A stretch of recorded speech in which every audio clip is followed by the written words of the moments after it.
Bagaimana kalau seluruh hidupmu hanya bagian dari sebuah program komputer raksasa, dan kamu bahkan tidak menyadarinya?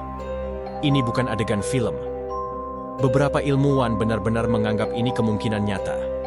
Pada tahun 2003, seorang filsuf dari University of Oxford, Nick Bostrom, mengajukan teori yang dikenal sebagai simulation hypothesis. Intinya sederhana tapi mengganggu. Jika suatu peradaban menjadi cukup maju secara teknologi, mereka mungkin bisa mensimulasikan alam semesta secara detail.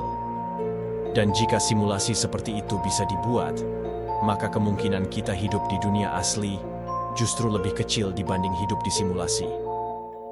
Beberapa fisikawan bahkan menemukan bahwa alam semesta memiliki batas resolusi. Pada skala terkecil, realitas terlihat seperti terdiri dari unit-unit diskrit, mirip piksel dalam layar digital. Hukum fisika juga bekerja seperti kode tetap, konstan, presisi, dan matematis.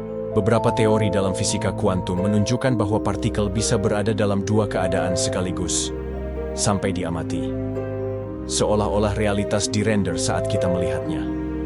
Bahkan tokoh teknologi seperti Elon Musk pernah mengatakan bahwa peluang kita hidup di dunia dasar, base reality, mungkin sangat kecil. Tapi penting untuk dipahami, ini bukan bukti bahwa kita hidup di simulasi.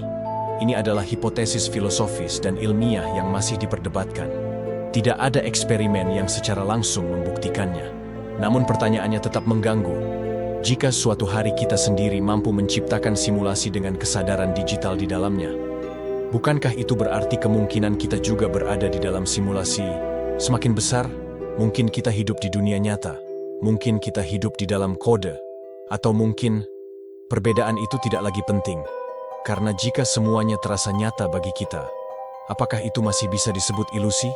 Kalau suatu hari terbukti kita hidup di simulasi, kamu ingin tahu siapa yang menjalankannya? Tulis pendapatmu di komentar. Dan follow Kalfatex, karena semakin dalam kita masuk ke sains, semakin banyak pertanyaan yang muncul.